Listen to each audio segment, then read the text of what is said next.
तो देखो चक्रीय समूह बता रहा था, है ना। तो चक्रीय समूह की क्या परिभाषा है? यदि किसी समूह के सभी अवयवों को उस समूह के एक अवयव के पूर्णांक घात के रूप में लिखा जा सके तो उसे उस अवयव से जनित चक्रीय समूह कहते हैं। जैसे इकाई के घनमूलों का समुच्चय ओमेगा के से जनित चक्रीय समूह है, इकाई के चतुर्थ मूलों का समुच्चय आयोटा से जनित चक्रीय समूह है, ये बताया गया था। अब तो थ्योरम और बताना है।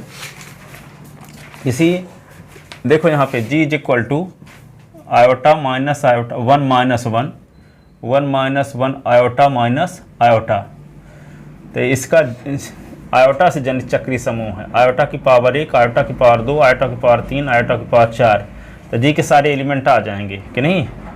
आयोटा लिख दोगे, आयोटा स्क्वायर की वैल्यू -1, आयोटा क्यूब की वैल्यू माइनस आयोटा, आयोटा की पावर 4 की वैल्यू 1। तो जी के सारे एलिमेंट आ रहे हैं कि नहीं आ रहे हैं। तो ये आयोटा से जनित चक्रीय समूह है, तो इसको ऐसे भी लिख देते हैं, जी जनरेटेड बाई आयोटा। ठीक है, आयोटा से जनित चक्रीय समूह है। ठीक है, अब यहाँ पे देखो इसमें जो जनक है आयोटा है, तो आयोटा का कोटि क्या है। आयोटा में पावर 4 लगाते हैं तत्समक अवयव आता है, तो order of iota is equal to 4। अब ग्रुप में एलिमेंट की संख्या कितनी है, 4 है, तो ग्रुप का आर्डर भी क्या है, order of G is equal to 4। तो यही तो सिद्ध करना चाहते हैं कि चक्रीय समूह की कोटि वही होती है जो उसके जनक की, चक्रीय समूह की कोटि वही होती है जो उसके जनक की। तो इसका जनक क्या है, इसका जनक आयोटा है, तो आयोटा की कोटि भी 4 है और इस ग्रुप में अवयवों की संख्या 4 है, तो ग्रुप की कोटि भी 4 है। तो यही तो सिद्ध करना है कि चक्रीय समूह की कोटि उसके जनक अवयव की कोटि के बराबर होती है। चक्रीय समूह की कोटि उसके जनक अवयव की कोटि के बराबर होती है, यही सिद्ध करना है। तो एग्जाम्पल की मदद से दिखाई दिए कि जी में 4 अवयव हैं भिन्न भिन्न, तो ग्रुप का आर्डर तो 4 हो गया। और आयोटा में छोटा छोटा धन पूर्णांक 4 लगाने से एक आएगा, 3 लगाने से नहीं आएगा, 2 लगाने से भी नहीं आएगा। छोटा छोटा पूर्णांक क्या है आयोटा के लिए 4, जिसको हम पावर के रूप में अप्लाई करेंगे तो तत्समक अवयव आता है। ठीक है, छोटा छोटा पूर्णांक ही कहलाता है उस अवयव की कोटि। ठीक है, आयोटा की पावर 5 लगाएंगे तो एक नहीं आएगा। ठीक है, आयोटा की पावर 3 में भी एक नहीं आएगा। तो आयोटा के लिए छोटा छोटा धन पूर्णांक क्या है 4 है। 8 भी लगाने से बनाएगा, फिर 12 लगाने से भी बनाएगा, लेकिन छोटा छोटा पूर्णांक क्या है 4 है। इसलिए आयोटा की कोटि क्या होगी 4। तो आयोटा की कोटि 4 है और ग्रुप की कोटि भी 4 है। तो जनक की कोटि और ग्रुप की कोटि समान होती है, यही सिद्ध करना चाहते हैं। चक्रीय समूह की कोटि वही होती है जो उसके जनक की, जो उसके जनक की। तो इस एग्जाम्पल से सिद्ध हो गया। अब इसको मानक रूप में कैसे प्रूव करेंगे, सिद्ध करते हैं। चक्रीय समूह की कोटि जनक अवयव की कोटि के बराबर होती है। सिद्ध कीजिए, सिद्ध कीजिए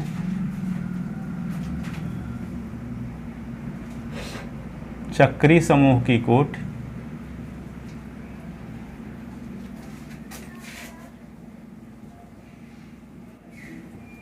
जनक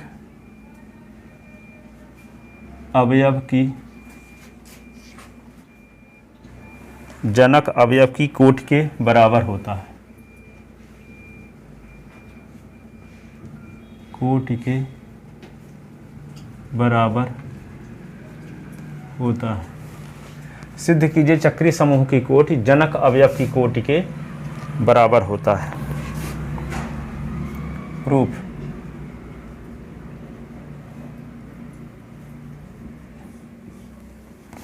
माना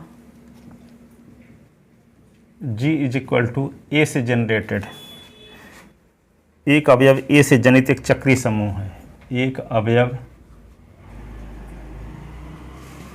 ए से जनित, ए से जनित क्या है चक्रीय समूह है, चक्रीय समूह है जिसकी कोटि n है, जिसकी कोटि n है। अतः अवयव की कोटि, कोटि की परिभाषा से, अतः अवयव की कोटि, अवयव की कोटि की परिभाषा से,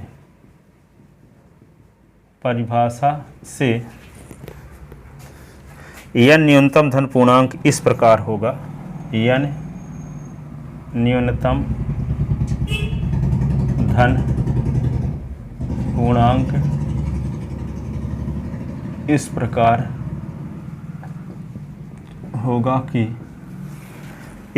होगा कि a की पावर n बराबर e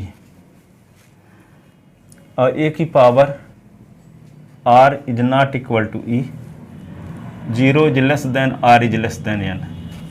यदि a की पावर n बराबर, a की अवयव a की कोटि हम n माने हैं, तो a की पावर n बराबर e, तो n छोटा छोटा n छोटा छोटा धन पूर्णांक है। ठीक है, जब छोटा छोटा धन पूर्णांक है तो यदि n से कोई छोटा पूर्णांक लेते हैं r और उसमें पावर लगाएंगे तत्समक अवयव फिर नहीं आएगा। जैसे आयोटा की पावर 4 बराबर 1 आता है ना, तो आयोटा की पावर 4 से छोटा कोई पूर्णांक 3 ले लिए तो 1 नहीं आएगा, आयोटा क्यूब का मान 1 नहीं आएगा। तो वही ने लिखा गया, यदि हम कहते हैं कि अवयव a की कोटि n है तो a की पावर n बराबर e, n छोटा छोटा धन पूर्णांक होगा। यदि हम n से छोटा कोई पूर्णांक r लेते हैं उसको पावर में लगाएंगे तो तब तत्समक अवयव नहीं आएगा। इसका मतलब क्या है, n छोटा छोटा धन पूर्णांक है। ठीक है, जैसे आयोटा की पावर 4 है, आयोटा की पावर 4 इज इक्वल टू 1 आ रहा है, तो यदि आप मान लेते कि 0 से बड़ा 3 और 3 से छोटा 3 4 से छोटा है, तो आयोटा की पावर 3 करेंगे तो 1 नहीं आएगा, ये कहना चाहते हैं। ठीक है, इसका मतलब n क्या है, छोटा छोटा धन पूर्णांक है। ठीक है, जब a की कोटि हम क्या मान लिए n है, तो a के लिए n छोटा छोटा धन पूर्णांक होगा जिसको घात के रूप में लगाएंगे तो तत्समक अवयव आएगा। यदि n से कोई छोटा पूर्णांक r लेते भी हैं तो उसको पावर के रूप में अप्लाई करने से तत्समक अवयव नहीं आएगा। इससे ये साबित हुआ कि n छोटा छोटा धन पूर्णांक है जो तत्समक अवयव को जन्म दे रहा है। ठीक है, ये तो सर्वप्रथम हम दर्शाएंगे एक समूह, तो सर्वप्रथम हम दिखाएंगे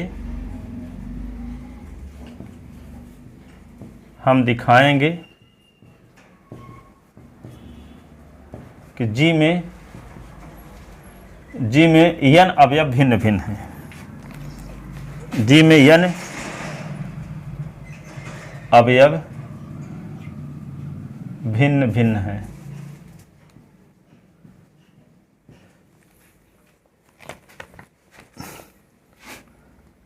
अर्थात a की पावर 1, a की पावर 2, a की पावर 3, a की पावर 4 डैश डैश a की पावर n बराबर e बराबर a की पावर 0, इसको 1 मान लेते हैं। तो समीकरण 1 के 2 अवयव बराबर नहीं हो सकते। समीकरण 1 के 2 अवयव बराबर नहीं है। यदि संभव हो तो मान लिया, यदि संभव हो तो मान लिया कि a की पावर r बराबर a की पावर s, जहाँ क्या है r और s के बारे में बता दो। 0 is less then s is less than r is less than r equal n, जहाँ r और s 0 और n के बीच के कोई पूर्णांक है। यदि 2 संभव हो तो मान लिया, तो a की पावर माइनस s का, a की पावर r, a की पावर माइनस s, a की पावर s, a की पावर माइनस s का गुणा कर दो दोनों पक्षों में, तो क्या आ गया, a की power r minus s, a की पावर s अपान a की पावर s, तो कट गया तो क्या आएगा, 1 आएगा जिसको e कह सकते हैं। तो यहाँ पे क्या आएगा, a की पावर r माइनस s बराबर e। अब जैसे मान लो यहाँ पे आयोटा की पावर 1, आयोटा की पावर 2, आयोटा की पावर 3, आयोटा की पावर 4 तक अवयव भिन्न भिन्न हैं, हम मानकर चलते हैं। इसका मान क्या आएगा आयोटा, इसका मान -1, इसका मान माइनस आयोटा, इसका मान 1, इनका मान सबका अलग अलग आ रहा है, कोई रिपीट तो नहीं आ रहा किसी का मान। यदि जबरदस्ती हम मान लेते हैं कि आयोटा क्यूब बराबर आयोटा स्क्वायर, ठीक है बराबर नहीं पर हम मान लेते हैं, तो क्या होता है, आयोटा की पावर 3, आयोटा की पावर -2, आयोटा की पावर 2, तो आयोटा की पावर -2, तो आयोटा की पावर 3 -2, तो यहाँ क्या होगा, iota square upon iota square cut गया तो ई आया, तो समक अवयव। तो 3 से 2 निकालोगे तो आयोटा की पावर 1 ना आएगा, तो 1, तो आयोटा की पावर 1 का मान तो समक अवयव थोड़ी होगा, नहीं होगा, तो समक अवयव तो 1 ना है। तो ये एक छोटा पूर्णांक मिल गया जो 4 से भी छोटा है, जो तत्समक अवयव को जन्म दे रहा है। ठीक है, यानी 1 आ रहा है इसका मान। ठीक है, तो हम कह चुके हैं कि इस का आयोटा का जनक क्या माने है 4, इन आयोटा की कोटि क्या माने है 4। तो 4 छोटा छोटा धन पूर्णांक होगा जिसको पावर के रूप में अप्लाई करने से तत्समक अवयव आएगा। तो 4 से भी छोटा पूर्णांक मिल रहा है जो तत्समक अवयव को जन्म दे रहा है, जो कि ये अवयव की कोटि के विरोध आ रहा है रिजल्ट। ये बात समझो, सुनो। यहाँ देखो, यहाँ हम ये कहना चाहते हैं कि a की पावर 1 से a की पावर n तक सभी अवयव भिन्न भिन्न हैं। यह जैसे यहाँ आयोटा की पावर 1 से आयोटा की पावर 4 तक सभी अवयव भिन्न भिन्न हैं। पर हमें मान लेते हैं, ये बात आपको अच्छे समझ में आ जाएगी, तो हम मान लेते हैं कि हैं तो ये सब अवयव भिन्न भिन्न, पर जबरदस्ती मानते हैं कि इसके बीच में a की पावर r भी मिलेगा, a की पावर s भी मिलेगा। तो मान लेते हैं कि a की पावर r और a की पावर s बराबर हैं। तो n से छोटा पूर्णांक r माइनस s मिल गया जिसको पावर के रूप में लगाने से तत्समक अवयव आ रहा है। जबकि हम कह चुके हैं कि a की कोटि n है तो n छोटा छोटा धन पूर्णांक होगा, लेकिन ये n से भी छोटा पूर्णांक r माइनस s मिल गया। क्योंकि देखो ना, 3 से 2 घटाओ तो 1 आया, 4 से छोटा है कि नहीं है 1। यहाँ भले समझ ना पाओ कि r माइनस s का मान n से छोटा है, लेकिन यहाँ तो समझ रहे हो कि आयोटा की पावर 4 तक सभी अवयव अलग अलग हैं, इनका मान। हम जबरदस्ती मान लिए कि आयोटा क्यूब का मान आयोटा स्क्वायर के बराबर है, तो आयोटा की पावर -2 का दोनों साइड में गुणा कर दिए तो आयोटा की पावर 3 - 2 आ गया घातांक के नियम से। तो 3 - 2 तो 1 होता है ना, तो आयोटा की पावर 1 का मान ये कट गया तो तत्समक अवयव आएगा ही 1। काटोगे दोनों कट गया तो 1 ना आएगा, तो तत्समक अवयव तो 1 वैसे भी है। तो आयोटा की पावर 1 लगाने से भी तत्समक अवयव आ रहा है। तो 1 क्या है, 4 से छोटा पूर्णांक है। जबकि हम आयोटा की कोटि कह चुके हैं, आयोटा की कोटि 4 है तो 4 छोटा छोटा धन पूर्णांक होगा, लेकिन 4 से भी छोटा पूर्णांक 1 मिल रहा है जो तत्समक अवयव को जन्म दे रहा है, जो कि इस अवयव की कोटि की परिभाषा के खिलाफ है। अतः ये बात गलत है कि a की पावर r बराबर a की पावर s। ठीक है, इसका मतलब a की पावर 1 से a की पावर n तक सभी अवयव भिन्न भिन्न हैं, कोई अवयव रिपीट नहीं है। इससे ये बात साबित हो गई कि जी में कितने अवयव हैं भिन्न भिन्न, या न। ठीक है, कोई अवयव जैसे मान लो आयोटा की पावर 1, आयोटा की पावर 2, आयोटा की पावर 3, इसकी वैल्यू 4 अवयव ग्रुप में है, क्योंकि इनका मान सबका अलग अलग मान आ रहा है। किसी का मान बराबर आ गया होता मान लो, तो इसका मान तो आयोटा आएगा, इसका मान तो -1 आएगा, इसका मान माइनस आयोटा आएगा, इसका मान क्या आता है 1 आता है, तो सबका मान अलग अलग ना आ रहा है। तो ग्रुप में अवयवों की संख्या 4 हो गई, तो अवयव की कोटि क्या हो गई 4, और जनक की कोटि क्या थी 4। तो दोनों बराबर हुआ कि नहीं हुआ। तो इसमें भी यह है कि a की पावर 1 से लेकर a की पावर n तक सभी अवयव भिन्न भिन्न है। इसका मतलब जी में कितने अवयव हैं, यानी भिन्न भिन्न, यानी तो ग्रुप की कोटि भी क्या हो गई n। जनक की कोटि क्या मानकर चले थे n। तो अवयव की कोटि और ग्रुप की कोटि, जनक की कोटि और ग्रुप की कोटि समान हो गई। ठीक है, क्योंकि है भिन्न भिन्न सभी अवयव। मान लो जबरदस्ती मानते भी हैं कि a की पावर r का मान a की पावर s के बराबर है, तो r n से छोटा पूर्णांक घात के रूप में अप्लाई करने से तत्समक अवयव को जन्म दे रहा है। जबकि n क्या है, छोटा छोटा धन पूर्णांक है, पर n से भी छोटा पूर्णांक r माइनस s मिल रहा है, जिसको घात के रूप में अप्लाई करने से तत्समक अवयव आ रहा है। ठीक है, जबकि हम कह चुके हैं कि n छोटा छोटा धन पूर्णांक है, तो n से छोटा पूर्णांक तो पॉसिबल ही नहीं है कोई। ये हम माने है कि यदि r को मानते भी हैं कि n से छोटा है तो a की पावर r को मानी के बराबर नहीं होगा, लेकिन यहाँ n से छोटा पूर्णांक r माइनस s मिल रहा है और तत्समक अवयव भी आ रहा था। ऐसा क्यों आ रहा है, क्योंकि a की पावर r a की पावर s के बराबर है नहीं, हम अपने से माने हैं। ठीक है, इससे ये बात साबित हो गई कि a की पावर 1, a की पावर 2, a की पावर 3, a की पावर 4, a की पावर r, a की पावर s, a की पावर n सबका मान अलग अलग आएगा, किसी का मान रिपीट नहीं होगा। a की पावर r का मान 15 आ गया तो a की पावर s का मान भी 15 आए, ऐसा नहीं होगा। a की पावर r का मान 15 आया है तो a की पावर s का मान 16 आएगा, कुछ दूसरा आएगा इसके अलावा। ठीक है, तो इनका सभी का मान क्या रहेगा, अलग अलग आएगा a की पावर n तक। जैसे इसमें आयोटा की पावर 1 का मान अलग है, आयोटा की पावर 2 का मान अलग है, आयोटा की पावर 3 का मान अलग है, आयोटा की पावर 4 का मान अलग है। ऐसा नहीं है कि आयोटा क्यूब का मान आयोटा स्क्वायर का मान समान आ रहा हो, अलग अलग मान आ रहा है। ठीक है, यदि हम संभव है कि मान ले, यदि संभव है कि इनका मान समान आएगा तो हम गलत परिणाम में पहुंच जाते हैं। गलत परिणाम यह साबित करता है कि हमारी परिकल्पना गलत है। ठीक है, कितना लिखे ना, r minus s is equal to e, किंतु ऊपर लिखे नहीं हो, हैं लिख चुके हो।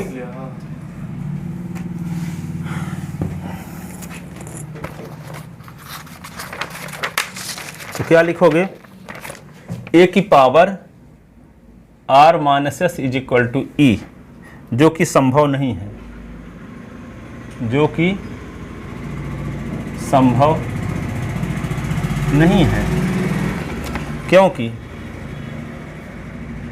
क्योंकि आर माइनस एस एन से भी छोटा है और एन न्यूनतम धन पूर्णांक है,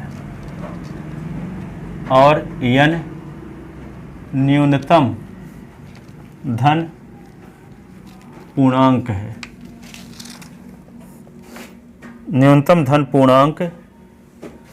न्यूनतम धन पूर्णांक इस प्रकार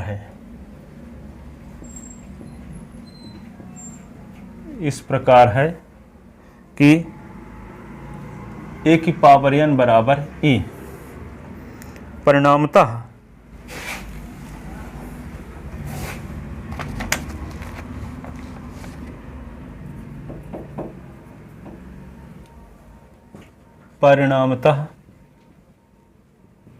ए की power r is not equal to A की पावर s।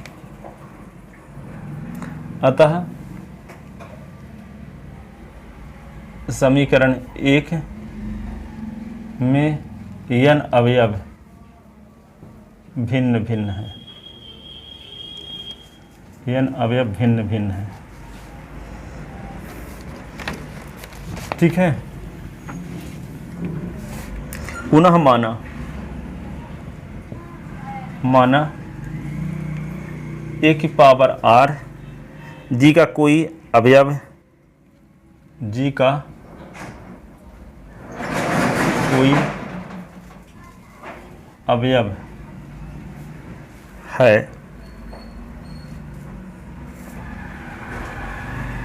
ए की पावर r ना लिख लो, t लिख लो, ए की पावर t जी का कोई अवयव है, तो भाग कलन विधि से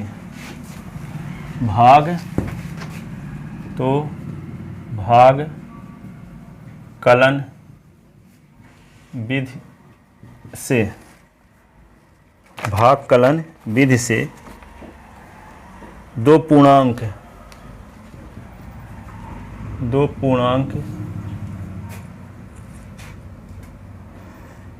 P तथा Q इस प्रकार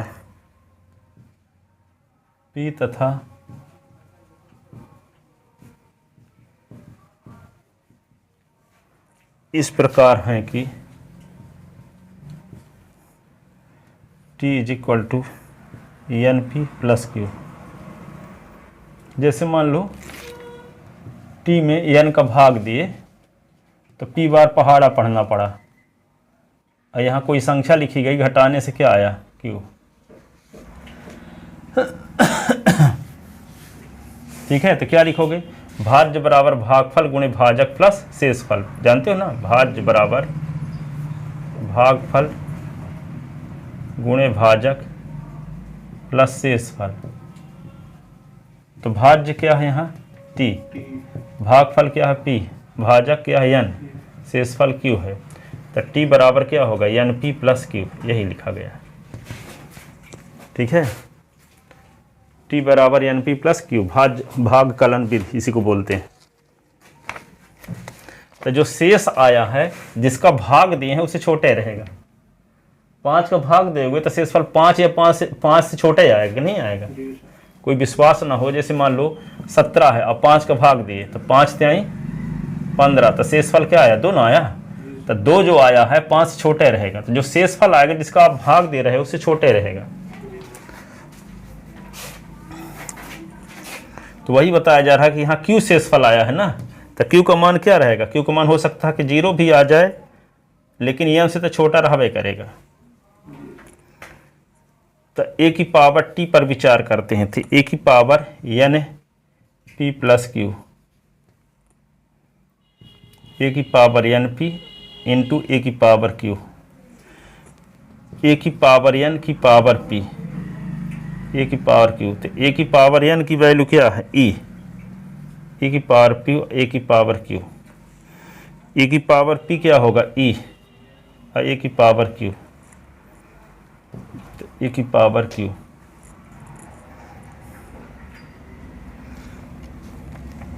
तो देखो यहाँ ए की पावर टी हम कोई अवयव माने जी का, तो वह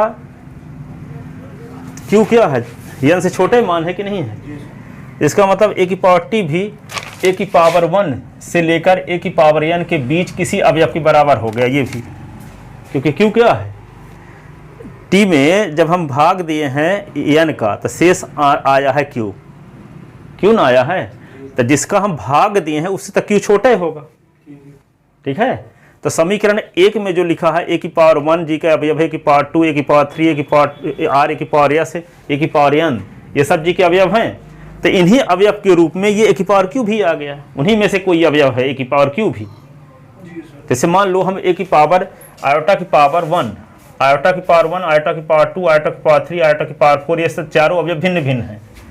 अब एक अवयव हम मान लिए आयोटा की पावर 7, टी के स्थान पे 7 मान लेते हैं, आयोटा की पावर 7, तो 7 में हम किसका भाग देते हैं, 4 का, तो 4 एकम 4, तो 3 आ गया ना। तो इसको क्या लिख सकते हैं, 7 को 1 गुणे 4 अधन 3, तो आयोटा की पावर 7 को क्या लिख सकते हैं, आयोटा की पावर 1 गुणे 4 धन 3, तो ये क्या होगा, आयोटा की पावर 4 और आयोटा की पावर 3, तो आयोटा की पावर 4 का मान तो एक आता है आयोटा क्यूब, तो आयोटा की पावर 7 आयोटा क्यूब के रूप में व्यक्त हो गया, तो इसी अवयव के बराबर ना हो गया। आयोटा की पावर 1 से लेके आयोटा की पावर 4 तक के मानों के बराबर भी आयोटा की पावर 7 का मान भी है। हम आयोटा की पावर 55 ले लें तो आयोटा की पावर 4 तक में ही किसी के रूप में व्यक्त हो जाएगा, बस 55 भी। आयोटा की पावर देखो ना, आयोटा की पावर 55 कर दिए, तो आयोटा की पावर क्या करेंगे, 4 में किसका गुना करेंगे, 55 के करीब आ जाए, 27 दूना 54, नहीं 13 चौको 52, 13 चौको 52 और फिर प्लस 3 और तब 55 होगा। तो आयोटा की पावर 4 गुणे 52 और फिर इंटू आयोटा की पावर 3, तो आयोटा की पावर 4 की पावर 13, आयोटा क्यूब की वैल्यू आयोटा क्यूब लिख दिए, तो ये क्या होगा, आयोटा की पावर 4 का मान 1 होता है, 1 की पावर 13 गुणे आयोटा क्यूब, तो ये क्या होगा, आयोटा क्यूब के रूप में व्यक्त हो गया। तो ये आयोटा की पावर 1 से आयोटा की पावर 4 में से ही किसी अवयव के बराबर आ गया आयोटा की पावर 55 का मान भी, नहीं आया। तो हम ये कह सकते हैं कि आयोटा की पावर 55 का मान वो व्यक्त होगा आयोटा की पावर 1 से आयोटा की पावर 4 के किसी अवयव के रूप में। इस प्रकार हम कह सकते हैं जी में 4 से अधिक एलिमेंट नहीं है, भले पावर 55 हो गया, ठीक है, पावर 55 हो गया तब भी एलिमेंट तो 4 हैं, क्योंकि आयोटा की पावर 1 से 4 तक के मानों में से ही व्यक्त हो रहा है, वे आयोटा की पावर 7 भी और आयोटा की पावर 55 भी। ठीक है, इसका हम ये नहीं कह सकते कि आयोटा की पावर हम 85 कर देंगे तो अवयवों की संख्या 85 हो जाएगी। आयोटा की पावर 85 भी आयोटा की पावर 1 से 4 तक में से किसी एक अवयव के बराबर होगा। ठीक है, क्योंकि शेषफल के बराबर आ जाता है, हम 4 का भाग देते हैं तो जो शेषफल आता है, तो शेषफल क्या होगा, 4 का भाग देंगे तो 4 या 4 से छोटा ही ना आएगा, 4 भी नहीं आएगा, 4 से छोटा आएगा शेषफल। ठीक है, तो इसका मतलब टी, अब यहाँ 55 के स्थान पे किसका उपयोग किए हैं, टी का, अब यहाँ पे 4 के स्थान पे किसका उपयोग किए हैं, n का, तो टी में n का भाग देंगे तो शेषफल क्यों आएगा, तो जिसका भाग दे रहे हैं उससे छोटे ना शेषफल आएगा। तो इसका मतलब ये ए की पावर जो क्यू है, ए की पावर 1, ए की पावर 2, ए की पावर 3, ए की पावर n में से किसी अवयव के बराबर होगा, क्यों भी रास्ते में। इसका मतलब जी में n से अधिक अवयव नहीं है। तो जब जी में अवयवों की संख्या कंफर्म हो गई कि n अवयव हैं, क्योंकि कोई भी पावर लेते हैं हम, ए की पावर टी भी लिए तो वे भी छोटी पावर n से छोटी पावर के रूप में व्यक्त हो रहा है। इससे यह साबित हो गया कि जी में n अवयव भिन्न भिन्न है। तो जी में n अवयव जब भिन्न भिन्न है तो जी की कोटि क्या हो जाएगी, n, जबकि हम जनक की कोटि क्या मानकर चले थे, n ही माने थे, तो जनक की कोटि जो है वही ग्रुप की भी कोटि है, जनक की कोटि जो है वही ग्रुप की कोटि है। तो ए की पावर क्यों लिख लिए यहां तक, इतना तक है।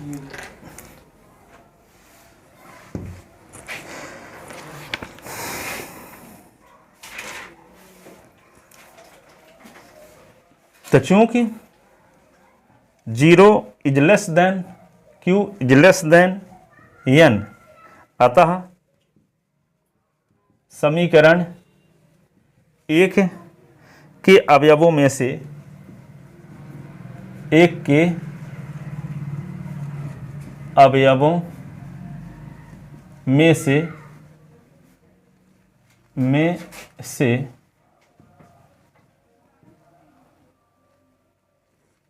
से कोई अवयव ए की पावर टी भी है।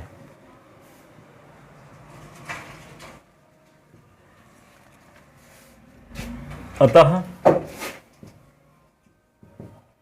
जी में n से अधिक अवयव नहीं है, n से अधिक अवयव नहीं है, अर्थात जी में n भिन्न भिन्न अवयव हैं, इसलिए जी की कोटि भी n होगी, इसलिए order of G is equal to n, जबकि order of A is equal to n, तो implies order of G is equal to order of A. तो ग्रुप की कोटि बराबर जनक की कोटि, समूह की कोटि बराबर जनक की कोटि, चक्री समूह की कोटि चक्री समूह की कोटि बराबर जनक अवयव की कोटि। यही तो सिद्ध करना था, चक्री समूह की कोटि और जनक अवयव की कोटि बराबर होती है। तो चक्री समूह की कोटि वही होती है जो इसके जनक की, चक्री समूह की कोटि वही होती है जो इसके जनक की होती है।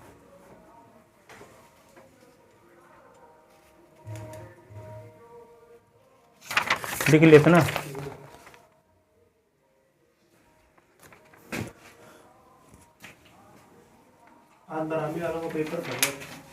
किसका, कौन विषय का?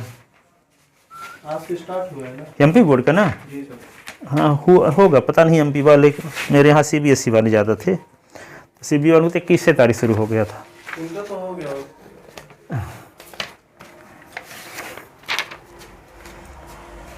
एमपी बोर्ड वाले जो थे तो पहले ख़त्म हो गया, तो कुछ तो आते नहीं थे, तो टाइम टेबल हमको पता ही नहीं है कब से। सीबीएसई बहुत खतरनाक होती है एमपी बोर्ड की तुलना। हाँ, उसमें सब एक्स्ट्रा क्वेश्चन आते हैं। लिख लिए। सिद्ध कीजिए चक्री समूह का प्रत्येक उपसमूह भी चक्री होता है। सिद्ध कीजिए, जो पूछ रहे थे कल आप, सिद्ध कीजिए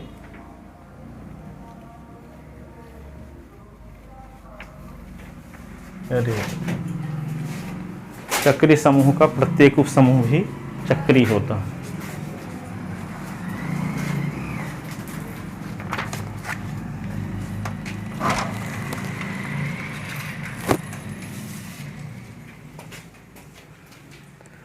सिद्ध कीजिए चक्री समूह का प्रत्येक उपसमूह भी चक्री होता है। देखो, चक्री समूह का प्रत्येक उपसमूह सिद्ध कीजिए। एक हम जी इक्वल टू, सुन लो बात समझा देते हैं तब लिखेंगे, 1 - 1 आयोटा माइनस आयोटा। ठीक है, सुन लो, यहाँ ये चक्री समूह है, ये इसके उपसमूह लेते हैं, या चीज इक्वल टू 1 - 1। ठीक है, तो ये चक्री समूह का ये उपसमूह है। तो यदि जी चक्री समूह है तो उसका उपसमूह भी चक्री होगा। तो एच के क्या सभी अवयवों को इसी के अवयव के एक पूर्णांकी घात के रूप में लिख सकते हैं क्या? एच के सभी अवयवों को एच के ही अवयव के पूर्णांकी घात के रूप में लिख सकते हैं। कैसे कैसे लिख सकते हैं बताओ? -1 की घात 1 कर दो और -1 की घात 2 कर दो। एच इज इक्वल टू -1 की घात 1 तो -1 ही आएगा, -1 की घात तो 2 तो 1 आ जाए, तो सब अवयव तो गए जी के। तो इसका मतलब एच के सभी अवयव एच के ही एक अवयव के पूर्णांकी घात के रूप में लिखी जा सकते हैं। तो यह है चक्री समूह का उपसमूह। तो उपसमूह भी चक्री है, क्यों? क्योंकि चक्री उपसमूह के भी सभी अवयव उपसमूह के एक अवयव के पूर्णांकी घात के रूप में व्यक्त हैं। तो शेर का बच्चा शेर जी चक्री समूह था, तो उसका ये उपसमूह है, तो वह भी चक्री है। तो यही तो सिद्ध करना है कि चक्री समूह का प्रत्येक उपसमूह भी चक्री होता है। तो उपसमूह तो ऐसा भी हो सकता है कि यदि मान लो H1 बराबर, तो इसमें सिर्फ तत्समक अवयव ले लो, और H2 बराबर क्या, जिसमें सब जी के सभी एलिमेंट ले लो, तो भी तो उपसमूह कहलाएगा। हैं? तो तत्समक अवयव तो एक अवयव है ही, तो एक की घात के रूप में तो लिख सकते हैं। अब जब जी H2 में जी के पूरे एलिमेंट आ गए, तो ये तो आयोटा से जनित हो रहा है, तो H2 के सभी अवयव आयोटा से जनित होबे होब करेंगे। ठीक है, तो यहाँ कहने का मतलब कि जब जी का मान तत्समक अवयव के बराबर हो, जब जी उप समूह में सिर्फ तत्समक अवयव हो अथवा उस समूह में जी के सारे एलिमेंट हों, तो अनिवार्यतः चक्रीय होगा। जब मान लो उससे कम एलिमेंट हो, जैसे ये वाला उचित उपसमूह है, ये अनुचित उपसमूह है या विषम उपसमूह है, ये और ये क्या है, जिसमें जी में सिर्फ है, जिस उपसमूह में सिर्फ तत्समक अवयव हो और जिस समूह में जी के सारे एलिमेंट हो, ऐसे उपसमूह को क्या बोलते हैं, विषम उपसमूह। क्या बोलते हैं, विषम। और जिसमें इसके अलावा एलिमेंट, जैसे ना इसमें तत्समक अवयव के अलावा भी कुछ एलिमेंट है ना, और ना पूरे एलिमेंट हैं इसमें, तो इसको बोलेंगे उचित उपसमूह। क्या बोलेंगे, उचित उपसमूह।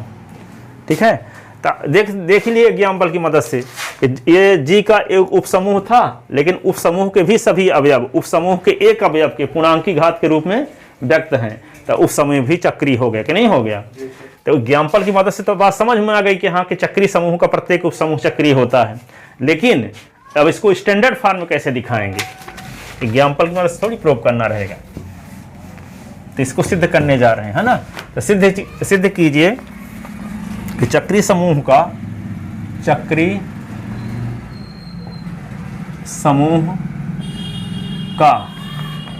प्रत्येक उपसमूह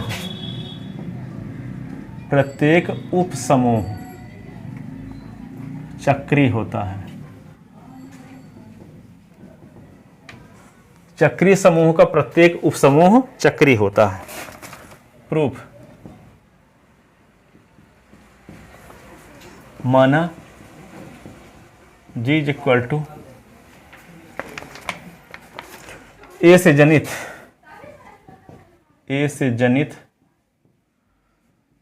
चक्रीय समूह है, चक्रीय समूह है। यदि एच में जी के पूरे एलिमेंट आ गए अथवा एच में सिर्फ तत्समक अवयव आया, तब स्पष्टतः यह चक्रीय है। तब स्पष्टतः एच चक्रीय है। ठीक है, पता है ना, अभी एच में सिर्फ तत्समक अवयव हो तो यह तत्समक एक ही अवयव ही है, तो एक की घात एक के रूप में लिखी न देंगे। और जब जी के पूरे एलिमेंट आ गए तो जी के सभी अवयव किसी अवयव से तो जनित है ही, तो वो भी ऑलरेडी क्या होगा, चक्रीय होगा। माना एच जी का उचित उपसमूह है, माना एच जी का उचित उपसमूह है, तो एच के अवयव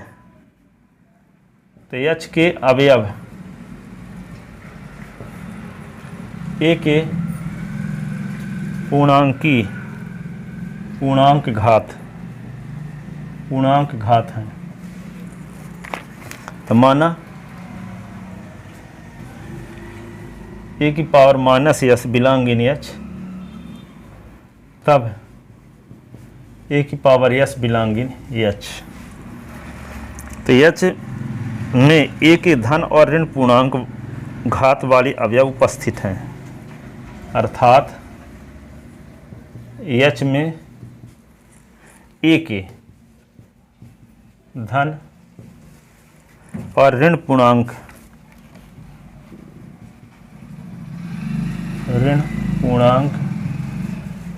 घात वाले अवयव अंतर्विष्ट हैं,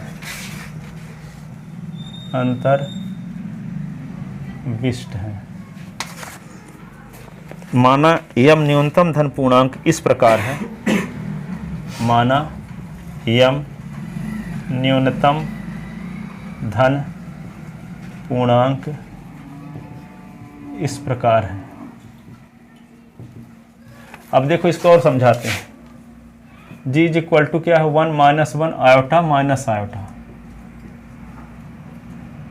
आयोटा माइनस आयोटा, है ना। और एच हम मान ले क्या ले 1 - 1, ठीक है। तो एच के अवयव किससे जनित है, -1 की पावर 1 और -1 की पावर 2। आयोटा स्क्वायर की वैल्यू आती है -1, आती है कि नहीं। तो -1 के स्थान पे हम क्या लिख सकते हैं, आयोटा स्क्वायर की घात 1 आयोटा स्क्वायर की घात 2। तो एच का जनक क्या हो गया? Iota square. क्या है? आयोटा स्क्वायर जनक है, क्योंकि आयोटा स्क्वायर में घात 1 आयोटा स्क्वायर में घात 2 लगाने से एच के सब एलिमेंट आ गए। तो एच के जो एलिमेंट होंगे, यदि जी का जनक ए है तो एच का जो जनक होगा ए की पावर यम होगा। ए की पावर यम में कुछ पावर 1 लगाओगे, ए की पावर यम में पावर 2 लगाओगे। जैसे यहाँ 2 है, आयोटा स्क्वायर में पावर 1 आयोटा स्क्वायर में पावर 2, ठीक है। तो एच का जो जनक होगा ए की पावर यम होगा, जैसे यहाँ आयोटा की पावर 2 है, ठीक है। ए की पावर 2 टाइप का है, आयोटा की पावर 2 टाइप का है ना एच का जनक, जबकि जी का जनक क्या है? आयोटा है। जी का जनक है आयोटा, लेकिन एच का जनक क्या है? आयोटा स्क्वायर है। उसी प्रकार जी का जनक हम क्या माने हैं? ए। जी ए से चक्री समूह है, ठीक है। तो जो एच है ए की पावर कुछ से जनित होता होगा, तो ए की पावर हम यम माने हैं। क्या माने हैं? यहाँ जैसे उदाहरण में था आयोटा स्क्वायर, जैसे जी का जनक आयोटा है तो एच का जनक क्या है? आयोटा स्क्वायर है। आयोटा की कुछ पावर का स्क्वायर, तो आयोटा स्क्वायर की पावर 1 आयोटा स्क्वायर की पावर 2, तो ये आ जाएंगे एच के सब एलिमेंट। तो यहाँ पे एच का जनक क्या माने हैं? ए की पावर यम। तो एच के एलिमेंट जनरेट कैसे होते हैं? ए की पावर यम की पावर कुछ, ए की पावर यम की पावर 2, ए की पावर यम की पावर 3, ए की पावर यम की पावर 4, ये करने से एच के एलिमेंट आते होंगे। ठीक, तो माना यम न्यूनतम धन पूर्णांक इस प्रकार है, इस प्रकार है कि ए की power M belong in H. तब हम सिद्ध करेंगे, तब हम सिद्ध करेंगे कि एच जो है ए की पावर यम से जनित है, अर्थात एच चक्री है और ए की पावर यम से जनित होता है, अर्थात एच चक्री है तथा और यम ए की पावर यम से जनित है, और ए की पावर यम से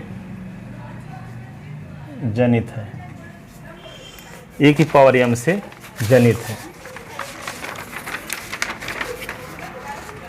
तब हम सिद्ध करेंगे,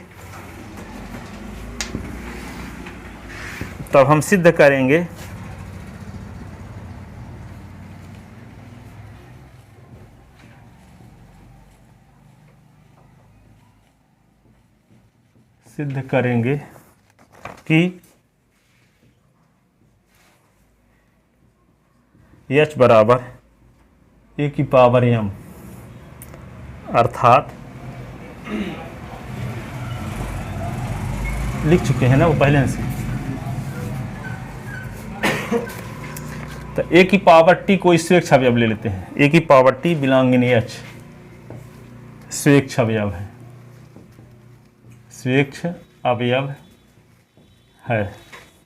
तो भाग कलन विधि से, भाग कलन विधि से Q तथा R इस प्रकार हैं, Q तथा R इस प्रकार हैं कि, इस प्रकार हैं कि T बराबर M Q plus R, 0 is less than R is less than M. देखो T में यम का भाग दिए तो Q बार गया, तो यहाँ शेष R आया। तो क्या जानते हो आप? भाज्य बराबर भागफल गुणे भाजक प्लस शेषफल होता है, तीसरी क्लास में पढ़े हो। तो भाज्य क्या है T, भागफल क्या है Q, भाजक क्या है यम, शेषफल क्या है R। तो यहाँ पे T बराबर क्या होगा? यम Q प्लस R, जहाँ R शेषफल है तो जिसका भाग दे रहे हैं उससे तो छोटा होगा R का मान ना, तो R का मान यम से छोटा होगा, 0 के बराबर हो सकता है, 0 के बराबर हो सकता है। वही लिखा गया है यहाँ पे, देखो लिख ले नीचे का, T बराबर यम Q प्लस R। अब ए की power M belong in H, तो ए की पावर यम की power Q belong in H. इसका मतलब क्या हुआ? ए की power M Q belong in H. तो इसका मतलब क्या हुआ, ए की पावर एम क्यू की पावर -1 बिलोंगिंग एच।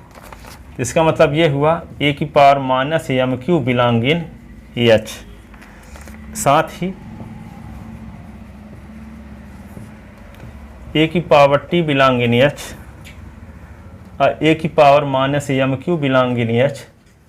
तो संबरक नियम से क्या होगा, ए की पावर टी और ए की power -m Q belonging H. तो ए की पावर क्या होगा, T -m Q belonging H. तो यहाँ पे देखो, देख लो यहाँ पे एम क्यू को इधर ले आओगे तो क्या होगा, T -m Q is equal to R. तो जहाँ टी -m क्यू हो वहाँ क्या लिखा जा सकता है, आर। तो ए की पावर आर बिलोंगिंग एच, ए की पावर आर बिलोंगिंग एच। अब यम क्या है, न्यूनतम धन पूर्णांक है, जबकि इधर का ऊपर के लाइन उठाएं, जी सर। जबकि यम व्यम न्यूनतम धन पूर्णांक किस प्रकार है, न्यूनतम धन पूर्णांक इस प्रकार है कि ए की पावर m बिलोंगिंग एच और 0 is less than R is less than m। अतः r बराबर 0।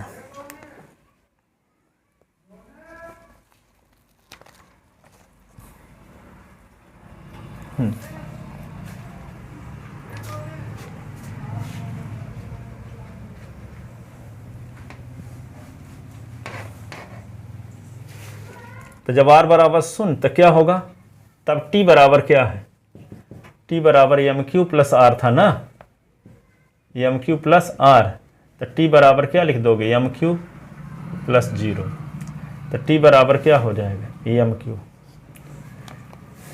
इधर का लिख चुके हो, इधर का पूरा हो गया।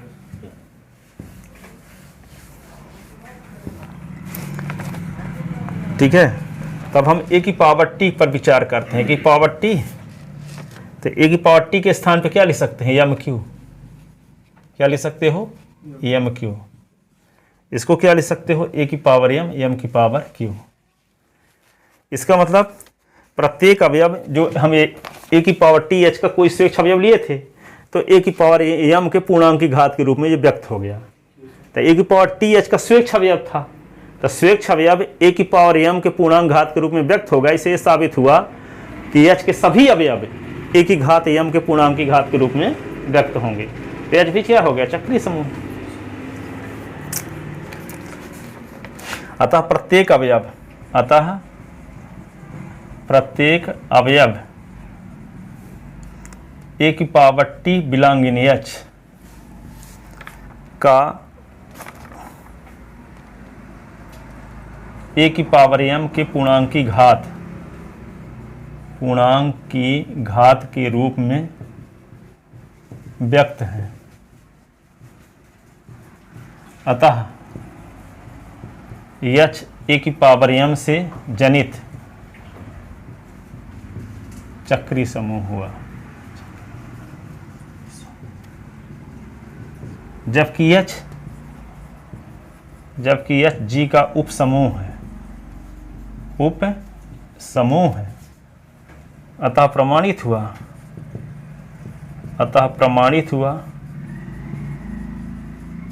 कि चक्रीय समूह का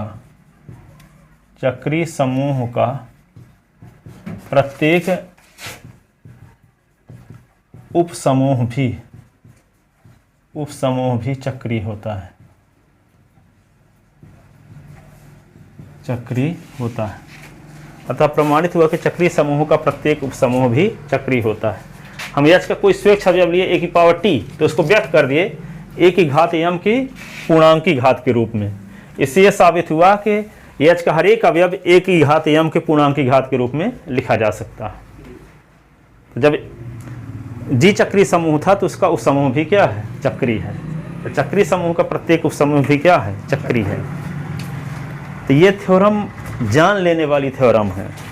जान लेने वाली मतलब ये कि इसको समझ के पढ़ना बहुत मुश्किल का काम है। जब पढ़ के आओगे तभी ये समझ में आएंगी, नहीं तो ये सब ऊपर ऊपर जाएंगी। लिख तक कोई क्वेश्चन तक सही नहीं सकते, है ना। भले 20 बार लिखोगे, यदि आप इसको समझ नहीं रहे हो जो बोले हैं, तो चाहे 20-25 बार लिखे रहोगे तब भी गलत हो जाएगा।